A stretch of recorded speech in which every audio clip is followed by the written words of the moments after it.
우리 옆에 계신 분들하고 이렇게 인사하겠습니다. 잘 오셨습니다. 환영합니다. 여러분 혹시 소와 사자의 사랑 이야기라고 하는 우화를 들어보신 적이 있나요? 소와 사자의 사랑 이야기. 어느 동화 마을에서 소와 사자가 사랑에 빠졌다라고 그래요. 저 화면에 보듯이 끔찍이 사랑하는 것 같잖아요. 서로는 서로를 정말 아끼고 사랑했어요. 그래서 둘은 결혼까지 하게 되었다라고 그래요. 그래서 함께 살게 되었는데요. 소는 사랑하는 사자를 위해서 매일 아침 신선한 풀을 가져다 주었습니다. 사자는 풀을 먹기 싫어했지만 사랑하는 소의 마음을 알았기에 억지로 맛있게 먹어주는 척했습니다.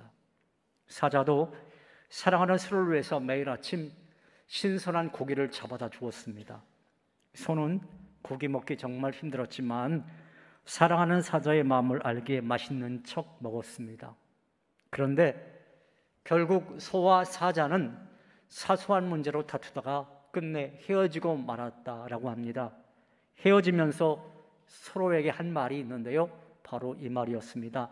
난 최선을 다했어. 난 그래도 최선을 다했어. 여러분 어떻게 생각하십니까? 너무 안타깝지 않나요? 소나 사자나 서로 정말 서로에게 잘해주려고 최선을 다했어요. 열심을 다했어요. 그런데 문제가 뭐였습니까? 모든 것을 자기중심적으로 생각했던 거죠. 소가 생각할 때는 사자도 풀이 맛있을 것이라고, 그리고 사자는 소가 고기를 좋아할 거라고, 그게 자기중심적으로 생각했던 거, 이게 문제였던 것입니다. 결국 나 위주로 생각하는 최선, 상대를 제대로 못 보는 최선, 그 최선은 최선이기는 했지만 좋지 않은 결과를 낳고 말더라라고 하는 그러한 교훈인 것이죠. 여러분 신앙생활에서도 그런 일이 생길 수가 있어요. 내 나름대로는 열심을 다합니다. 그런데 정작 하나님은 기뻐하시지 않고요, 그 열심에 대해서 축복하지도 않으시더란 말입니다. 그러면 사람들은 하나님에 대해서 섭섭하게 생각하기도 하고 하나님을 원망하기도 합니다. 나는 최선을 다했어. 나 최선을 다해서 신앙생활을 했는데 그 결과가 고작 이거야? 심지어는 하나님을 멀리하고 신앙생활을 접는 경우도 생깁니다. 그렇다면 여러분은 신앙생활을 하면서 하나님 앞에 이와 같이 섭섭하고 원망스러운 경우는 없었습니까? 지금 혹시 그렇지는 않습니까? 만일 그렇다면 우리는 둘 중에 하나일 것입니다. 하나는 우리가 신앙생활을 잘 감당하고 있는데도 어렵고 힘든 경우입니다. 이 경우는 하나님의 연단하시는 과정의 기간입니다. 때가 되면 하나님이 좋은 길을 열어주실 것이고 합력하여 선을 이루어 주실 것입니다. 조금만 더 인내하시면 열매를 얻을 수 있을 것입니다. 다른 하나는 죄송하지만 신앙생활을 제대로 잘 감당하지 못하고 있는 경우입니다. 나는 잘한다 스스로 생각을 하는데, 나는 최선을 다한다 그렇게 생각을 하고 있는데 하나님 보실 땐 또 아니다 그렇게 생각할 때가 있더란 말이죠. 만일 이러한 경우라면 깨닫고 다시 돌이켜야 합니다. 어찌 보면 세상에서 가장 억울한 것이 바로 그러한 경우일 것입니다. 신앙생활 내가 열심히 한다고는 하는데 하나님이 보실 때 전혀 엉뚱한 모습으로 신앙생활을 하는 경우, 오늘 본문이 바로 그러한 경우에 해당되는 말씀일 것입니다. 오늘 본문에 있는 말씀을 보면 참으로 이상한 일이 발생을 해요. 우리가 잘 이해되지 않는 그런 일이 발생합니다. 법궤를 옮기는 과정에서 수레를 몰던 웃사라고 하는 사람이 죽는 일이 발생하고 맙니다.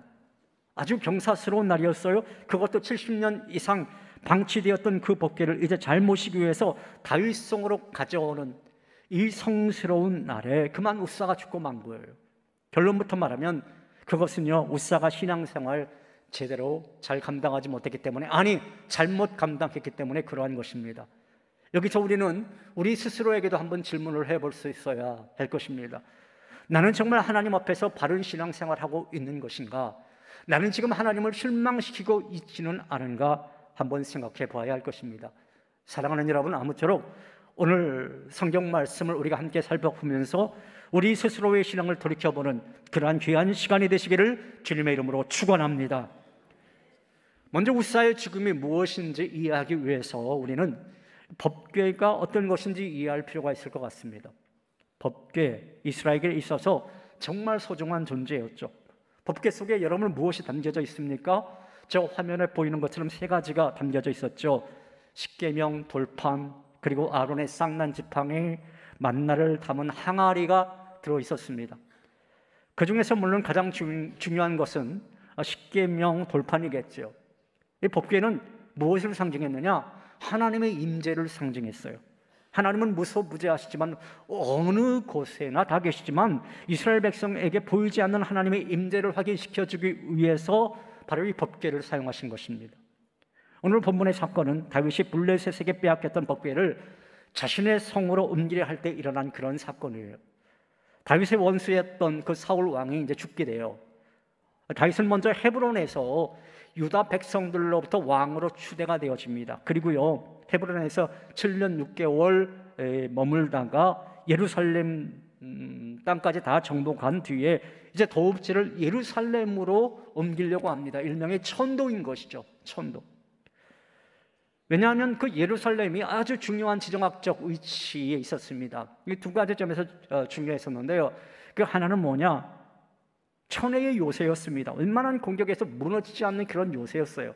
또 하나는 뭐냐? 이 가나안 땅의 정중앙에 속해 있었습니다. 여러분, 우리나라의 그 서울을 보면 옛날 그 뭐 남한과 북한 다 합쳐 봤을 때 거의 정중앙에 이 서울이 있지 않습니까? 그와 마찬가지였던 거예요. 지정학적으로 상당히 소중했던 곳이 바로 이 예루살렘 지역이었어요.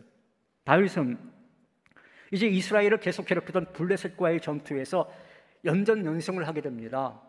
다윗 왕조가 점점 힘을 더해가고 있는 그런 중이었어요. 이제 마지막으로 필요한 것이 여러분 무엇이었습니까? 그것은 바로 이 예루살렘, 이 천도한 예루살렘을 종교의 성지로 만드는 거였어요.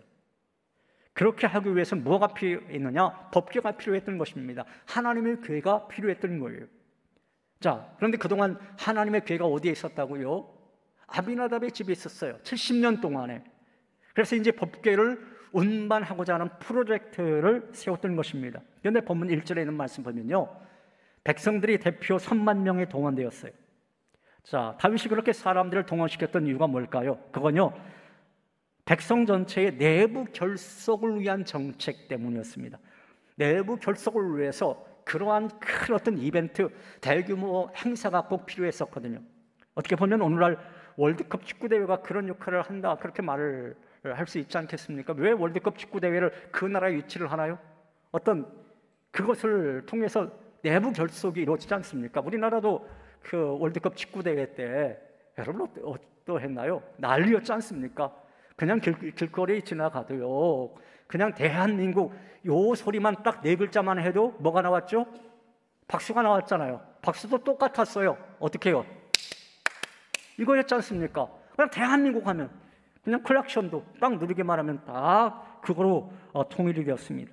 이 사람들의 어떤 심리적인 카타르시스를 경험하면서 그 참여한 사람들이 어떤 그 연대감을 느끼게 했던 거예요. 이런 퍼포먼스 자체에 비난할 일이 아닙니다. 좋게 사용될 수도 있고 나쁘게 사용될 수도 있는 거죠. 히틀러는 그것을 가장 나쁘게 사용한 그러한 하나의 그 옛 사람이라 말을 할 수 있겠죠. 엄청난 규모의 대중 집회를 통해서 독일 민족이 유대인을 제압하고 세계를 구원할 수 있는 것처럼 착각하게 만들었기 때문입니다. 아무튼 다윗의 법궤 이전 프로젝트에 동원된 3만 명의 이스라엘 사람들은 거대한 퍼레이드를 펼쳤어요. 우리 오늘 그 할렐루야 찬양대가 찬양을 잘했어요.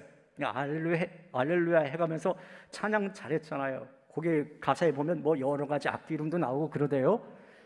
그렇게 했어요. 5월 전에 있는 말씀 보니까 여러 가지 악기가 다 동원됐습니다. 뭐 수금과 비파와 소고와 양궁과 제금, 그것으로 길거리로 이제 퍼레이드를 한 거예요. 그러면 그 주변에 얼마나 많은 사람들이 몰려들었을까요? 많은 사람들이 몰려들면서 환호했던 거예요. 그것도 하나님의 성물인 법궤가 딱 지나가고 있으니까 얼마나 대단했겠습니까? 그때 이 법궤를 운반했던 사람이 누구였느냐? 바로 우사와 아효였어요. 아비나답의 후예인 우사와 아효였어요. 그런데 한번 보십시오. 이 법궤를 운반하는데요. 그때 이 소가 말썽을 일으킵니다. 길이 험했던지 뭐 뒤뚱뒤뚱거리자 법궤가 수레에서 떨어지려고 그래요. 그래서 이 우사라고 하는 사람이 법궤를 손으로 딱 잡게 됐는데 그만 어떻게 되었다고요? 우사가 어떻게 되었다고요, 여러분? 죽게 되었다라고 하는 거예요. 자, 그 이야기가 오늘 본문 6절, 7절에 있는 말씀 속에 나오는데 이 말씀 우리가 같이 소리내서 읽어봅니다. 그들이 나아곤의 타작 마당에 이르러서는 소들이 뛰므로 우사가 손을 들어 하나님의 궤를 붙들었더니 여호와 하나님이 우사가 잘못함으로 말미암아 진노하사 궤를 그곳에서 치시니 그가 거기 하나님의 궤 곁에서 죽으니라. 여러분 보세요. 여호와 하나님이 보실 때 우사가 잘못함으로 말미암아 진노하였다. 그래서 우사가 죽었다라고 하는 거예요. 큰일 난 거 아닙니까? 그렇다 누구보다도 당황했던 사람, 긴장했던 사람이 누굴까요? 여러분, 다윗이죠. 그 프로젝트를 진행시켰던 기획자가 다윗이었거든요. 8절에 있는 말씀 보세요. 다윗이 어떻게 했는지 8절 같이 읽습니다. 여호와께서 우사를 치심으로 다윗이 분하여 그것을 베레스 우사라 부르니 그 이름이 오늘까지 이르니라. 다윗이 어떻게 했다고요? 마음이 분했대요. 누구에게 분했을까요? 우사에게 분했을까요? 이거 하나님에게 분했던 거예요. 내가 이런 큰 프로젝트를 세웠는데 이거 하나님 이거 너무한 거 아닙니까? 하나님 앞에 분했던 거예요. 그래서 그 우사가 죽은 그 장소에 이름을 붙였습니다. 뭐라고 붙였냐면 베레스 우사. 이 베레스라고 하는 뜻이 있거든요. 치다라고 하는 뜻이에요. 찢다, 히브리어로 찢다, 치다. 이게 베레스인데 베레스 우사라고 하는 것은 우사를 쳤다, 우사를 침이라고 하는 그런 뜻이 담겨져 있는 것. 이걸 지명 이름으로 지금까지 계속 사용되고 있다라고 하는 겁니다. 사태가 이쯤 되니까 다윗도 처음엔 분했지만 이제 마음속으로 벌벌 떨기 시작했어요. 이런 재앙이 나에게도 닥칠지 모르겠다, 그렇게 생각했던 겁니다. 법궤 잘못 운반했다가 내 성으로 잘못 가지고 왔다가 이거 내가 죽으면 어떡해? 내 가족이 죽으면 어떡해? 그런 두려움이 생겼어요. 그래서 그 법궤를 곧바로 다윗 성으로 옮기지 아니하고 그 행사를 중단합니다. 그 다음에 어디에다 옮겨놓느냐? 바로 오벳에돔이라고 하는 집, 그 집에 옮겨놓게 돼요. 자, 11절 말씀 여러분 같이 읽어봅니다. 같이 한 소리 내서 읽죠. 여호와의 궤가 가드 사람 오벳에돔의 집에 석 달을 있었는데 여호와께서 오벳에돔과 그의 온 집에 복을 주시니라. 자, 법궤가 어디에 보관되어 있었다고요? 오벳에돔의 집에 보관되어 있었는데, 그런데 신기하게도 오벳에돔의 가족이 죽었습니까? 죽지 않았어요. 오히려 어떻게 됐다고요? 복을 받았다라고 하는 거예요. 오벳에돔 가족이 축복받았다. 아비나답 가정 70년 동안 보관되어 있었는데 거기는 복이 임했다라고 하는 말이 없는데 여기는 석 달을 보관했는데 복이 임했다, 이렇게 말하고 있습니다. 그런데 여러분 정말 이상하잖아요. 3개월밖에 안 모셨는데 왜 오벳에돔의 가정은 복을 받았는가? 이거 너무 불공평한 처사 아닙니까? 하나님이 이걸 잘못 판단하신 거 아닌가요? 여기서 우리는 중요한 사실을 배울 수 있게 됩니다. 뭐냐? 하나님이 보시기에 올바로 했느냐, 바로 했느냐, 바르게 하지 못했느냐, 여기에 문제가 있더라라고 하는 거예요. 오래 믿었다고, 오래 봉사했다고 대수가 아니더라, 그 말이에요.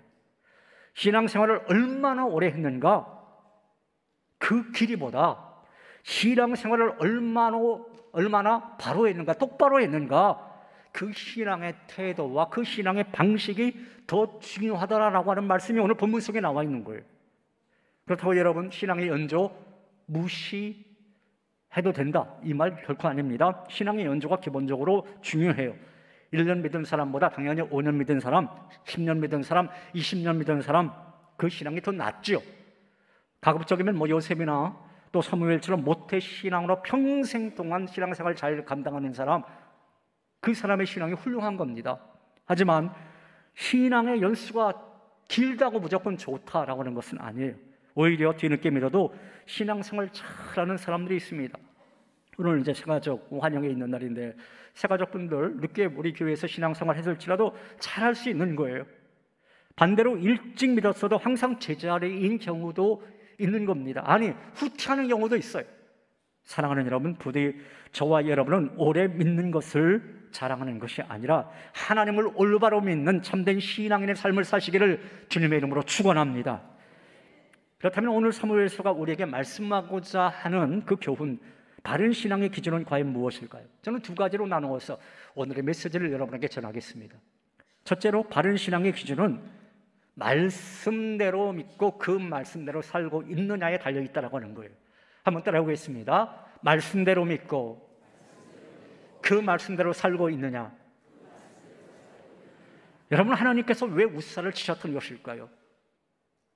성경을 여러 번 읽어도요, 이게 참 이해가 되지 않더란 말입니다. 우사가 법궤가 막 굴러떨어지려고 하는데 손으로 붙잡았을 뿐이잖아요.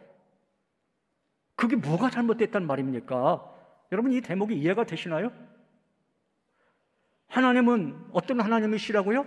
선하신 하나님, 은혜로운 하나님, 노하기를 더디하시는 하나님이라고 했는데 노하기를 더디하기는커녕 곧바로 죽였는데, 이거 너무한 거잖아요.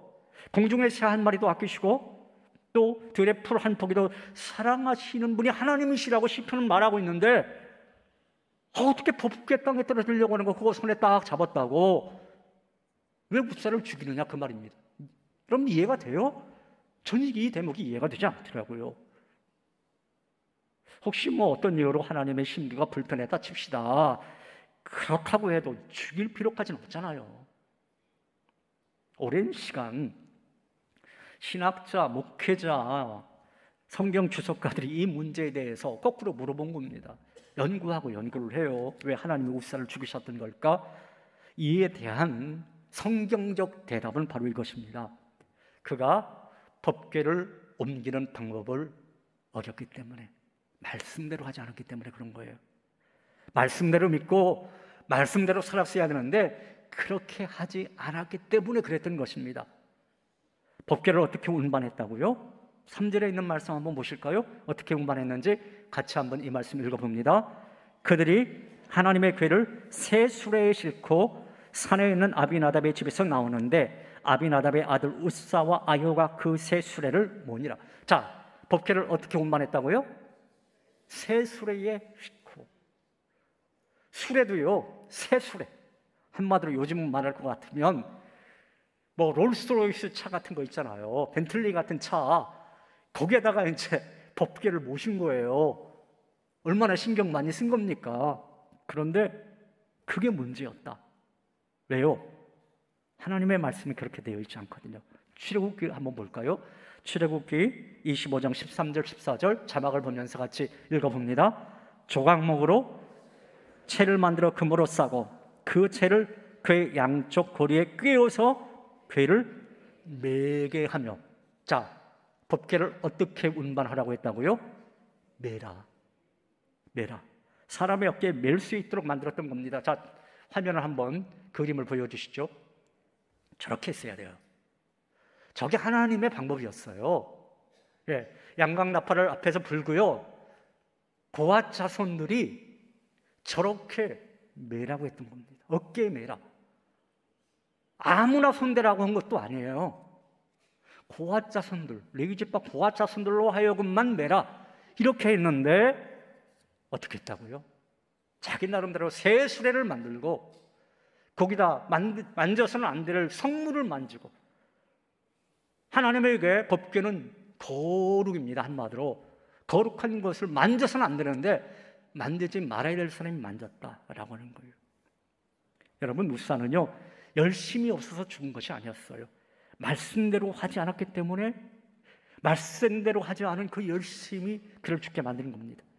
그는 손대지 말아야 할 법궤에 손을 대었고 하나님 지시한 방법이 아닌 자기 어떤 편리한 방법으로 그 법궤를 이동했던 겁니다. 여러분, 이게 우리가 하나님을 대하는 잘못된 태도일 수가 있는 거예요. 우리는 때에 따라서 착각할 때가 많이 있어요. 왜냐하면 우리는 하나님은 선하신 분 맞거든요. 신약 성경에 말하시는 긍휼이 풍성하시고 자비로우시고 그리고 늘 용서의 하나님, 그런 하나님으로 알고 있는데 때에 따라서는 하나님은요, 진노의 하나님이세요. 분노의 하나님이세요. 말씀대로 살기를 원하시는 하나님이세요. 그런데 하나님이 너무 쉽게 생각할 때가 있어요. 내가 말씀을 쉽게 판단할 때가 있어요. 가령 이러한 경우입니다. 여러분, 목회자가 이제 무슨 설교를 하면요, 그래도 담임 목사, 저처럼 담임 목사가 설교하면 그 말씀을 잘 들으려고 해요. 신언처럼, 즉 하나님의 말씀처럼 들으려고 해요. 그런데요, 부교육자가 설교를 하거나 때에 따라서는 전도사님들이 설교할 때 청중들이, 회중들이, 성도들이 잘못 생각할 때가 있어요. 뭐냐? 저분이 알면 뭘 알아? 내가 더 잘 알아. 나 30년 믿었어. 우리 가정에 목사가 10명이야. 아직 목사도 안 된 저 전도사가 무슨 설교를 해? 그거 제목만 알아도, 본문만 알아도 뻔한 거야. 이렇게 생각할 때가 있어요. 아는 체 하는 거예요. 그러나 여러분, 아무리 여러분이 오래 믿어도 하나님을 잘 안다고 해도요, 넘지 말아야 될 것들이 있는 거예요. 왜? 하나님이 그 목회자를 오늘의 말씀 단위에 세워주신 뜻이 있는 겁니다. 하나님의 방법이 있는 거예요. 그럼 그 말씀대로 내가 따르려고 노력해야 되는 것이지, 내가 판단하고 내가 정죄하고 그러려고 할 때가 있더란 말이에요. 이게 위험한 겁니다. 이게 우사의 실수를 범하는 거예요. 여러분, 우리가 배격해야 될 것이 있어요. 신앙생활 하는 데 있어서. 저는 두 가지 말씀드리겠습니다. 첫 번째는 뭐냐면 편의주의예요. 한번 따라해 보겠습니다. 편의주의. 자, 한번 보세요. 법궤를 메고 가는 것보다 수레에 싣고 가는 것이 훨씬 편리합니다. 시간도 단축돼요. 또 안전하게 옮길 수 있어요. 훨씬 좋아 보이는데 이건 사람의 생각일 뿐이다. 하나님의 방법은 그것이 아니었다라고 하는 거예요. 하나님의 법은 그게 아니었다라고 하는 겁니다. 둘째 뭐냐? 따라해 보겠습니다. 합리주의. 법궤가 떨어지려고 할 때 손으로 붙잡는 거, 이거 합리적인 거잖아요. 그렇잖아요. 그런데 그것 또한 하나님의 방법이 아니었다. 손대지 말라고 했으면 손대지 말아야 한다. 솔직히 다윗 시대에 홍수가 크는 수레는 레위인들이 법궤를 어깨에 메고 수십 리길을 걷는 것보다 훨씬 효과적이고 편리한 방법일 것입니다. 그러나 하나님께서는 편리한 도구보다, 쉬운 방법보다 하나님의 법궤를 어깨에 메고 땀 흘리며 끌도록 하셨던 것입니다. 시간이 걸려도, 힘이 들어도요, 그렇게 해야 되는 거예요. 하나님이 그렇게 하라고 했습니까? 저는요, 미련하게도 요즘에도요, 저는 A4용지에다가 설교 원고를 다 쳐요, 일일이. 때에 따라서는 새벽 예배 것도 다 칩니다. 멍청하잖아요. 왜요? 편리한데. 네? 요즘에 그 종고 많이 있잖아요. 그죠? 태블릿 PC 이거 딱 하나 들고 다니면서 어떤 분이 그러시더라고요. 저한테 어떤 목회자가, 목사님 이거 하나면 다 돼. 근데 저는 그게 용납이 안 되는 거예요. 어떻게 하나님 말씀 설교하는데 태블릿 PC 가지고 설교? 저는 이게 아직 이게 마음에 편치 못한 거예요. 하나님 말씀을 그래도 하나하나 써야지, 적어야지. 그게 어떻게 보면 하나님의 방법이거든요. 한 글자 한 글자 적어내는 것. 여러분, 마찬가지입니다. 우리는 하나님의 뜻을 위해서 법궤를 어깨에 메야 되는 수고가 있어야 되는 겁니다. 말하기보다 더 어려운 것은 내가 손으로 수고하는 거예요. 방법을 짜내는 것보다 더 어려운 것은요, 정말 우리의 무릎이 저리도록 하나님 앞에 기도하는 영적인 수고가 더 어려운 것입니다. 사랑하는 여러분, 부디 오늘 이 자리에 모신 여러분 모두는 말씀 중심의 바른 신앙생활을 잘 감당하시기를, 그래서 우사의 실수를 범하는 것이 아니라 오히려 오벳 이돔의 축복을 다 누리시는 여러분들의 가정이 다 되시기를 주님의 이름으로 축원합니다. 둘째로, 바른 신앙의 기준은 진심의 마음과 자원하는 마음에 달려 있다, 이렇게 말을 할 수 있겠습니다. 한번 따라 보겠습니다. 진심의 마음과 자원하는 마음. 여러분 한번 생각해 보실까요? 우사가 법궤를 만져서 죽임을 당했어요. 누가 감히 법궤 모시기를 자원할 수 있겠습니까? 다윗 왕도, 그 신앙이 좋다고 했던 다윗 왕도 꺼려했던 거 아니겠습니까? 두려워했잖아요. 그래서 다윗성으로 모셔오기 두려워했잖아요. 근데 누가 그 죽음을 각오하겠느냐, 그 말이에요.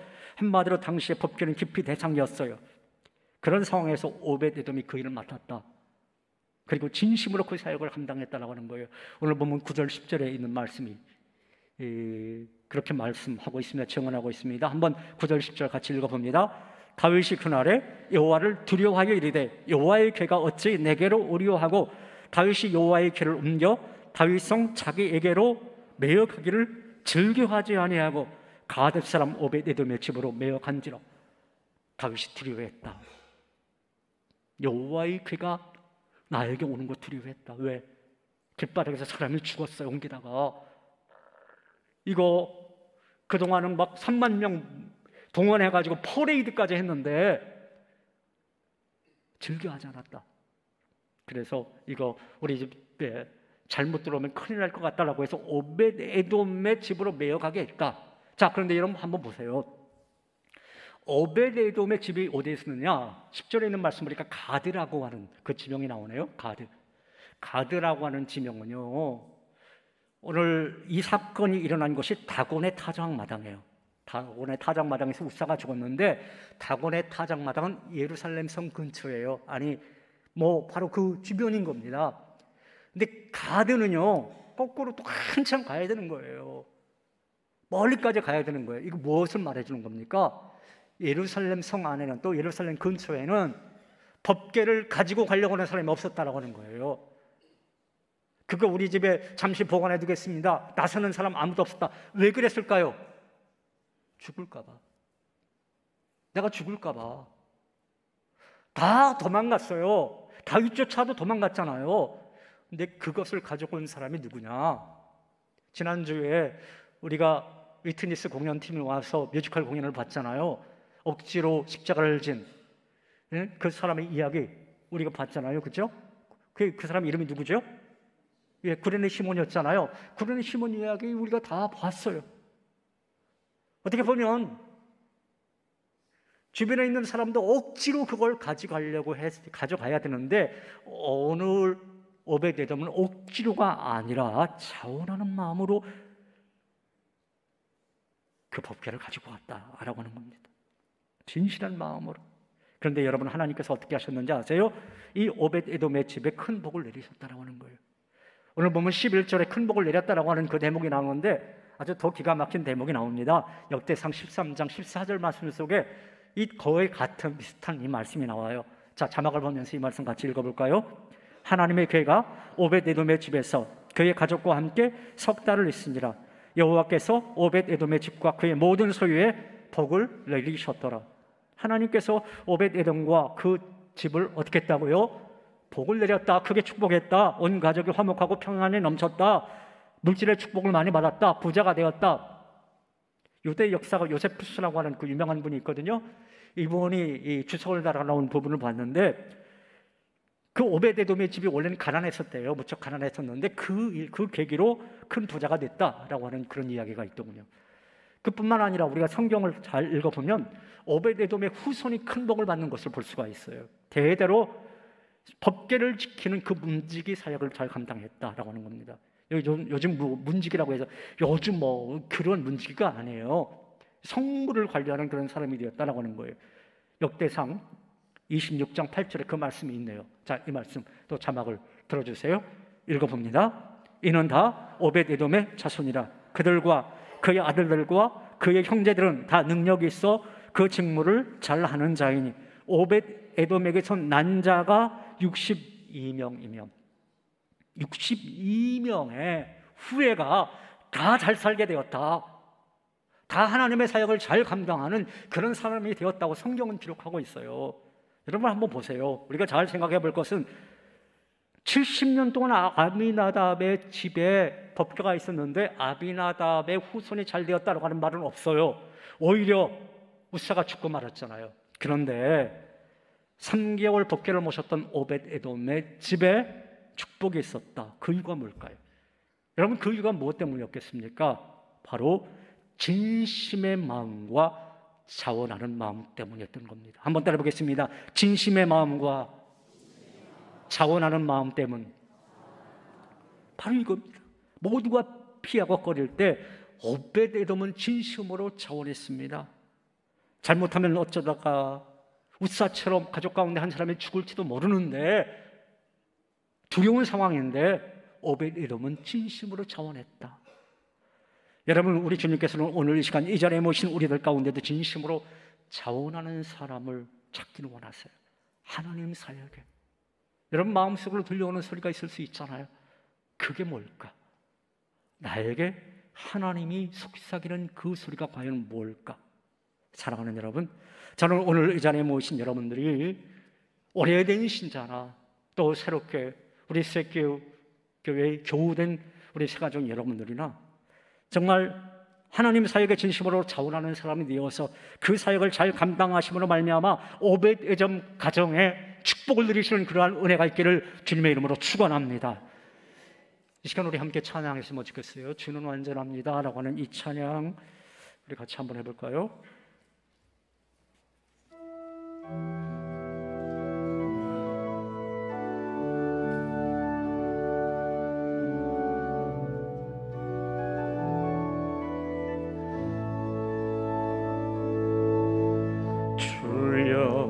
우린 연약합니다. 우린 오늘을 힘겨워합니다. 주 뜻 이루며 살기엔 부족합니다. 우린 연약합니다. 주여, 우린 넘어집니다. 주여, 우린 넘어집니다. 오늘 하루 또 실수합니다. 주의 긍휼을 구하는 죄인입니다. 우린 주만 바라봅니다. 한없는 주님의 은혜, 한없는 주님의 은혜, 온 세상 위에 넘칩니다. 가릴 수 없는 주 영광, 온 땅 위에 충만합니다. 주님만이 길이오니 우린 그 길 따라갑니다. 우린 그 길 따라갑니다. 그날에 우릴 이루실 주는 완전한, 우리 양손 높이 들고 한없는 주님의 은혜, 한없는 주님의 은혜, 온 세상 위에, 온 세상 위에 넘칩니다. 아멘. 가릴 수 없는 주 영광, 온 땅 위에 충만합니다. 주님만이 그리오니 우린 그 길 따라갑니다. 우린 그 길 따라갑니다. 그날에 우릴 이루실 주는 완전합니다. 주님만이 그리오니, 주님만이 그리오니. 그렇습니다. 우린 그 길 따라가기 원합니다. 우린 그 길 따라갑니다. 그날에 우릴 이루실 주는 완전합니다. 주는 완전합니다. 주는 완전합니다. 우리 완전하신 주님 앞에 영광의 박수 올려드립니다. 할렐루야. 오늘 사무엘하 6장 1절 이하에 있는 말씀은 우리들에게 아주 중요한 도전의 말씀을 주고 있습니다. 오래 믿는 거 그거 중요하다. 교회 열심히 나오는 거 그거 중요하다. 그렇지만 더 중요한 것이 있다. 바로 믿는 거다. 바른 신앙생활 하는 거다. 말씀대로 신앙생활 하는 거, 이게 중요하다. 진실의 마음, 자원하는 마음으로 신앙생활 감당하는 거, 이게 중요하다. 그러면 절대로 우사처럼 되지 않는다. 오벳 에돔처럼 된다. 바로 그것입니다. 사랑하는 여러분, 부디 이 말씀을 가슴속에 깊이 새기시고 바른 신앙으로 나아가시는 여러분 모두가 다 되시기를 간절히 바랍니다. 그래서 여러분의 남은 생에 우사의 길이 아닌 오벳 에돔의 길을 가심으로 말미암아 여러분뿐만 아니라 여러분 가문이 62명의 모든 지체가 축복을 다 누리는 그런 귀한 인생, 귀한 삶 살아가시기를 주님의 이름으로 축원합니다. 하나님 아버지, 우사의 길이 아닌 오벳 에돔의 길을 갈 수 있도록 주님 우리와 함께하여 주시옵소서. 예수님 이름으로 기도하옵나이다. 아멘.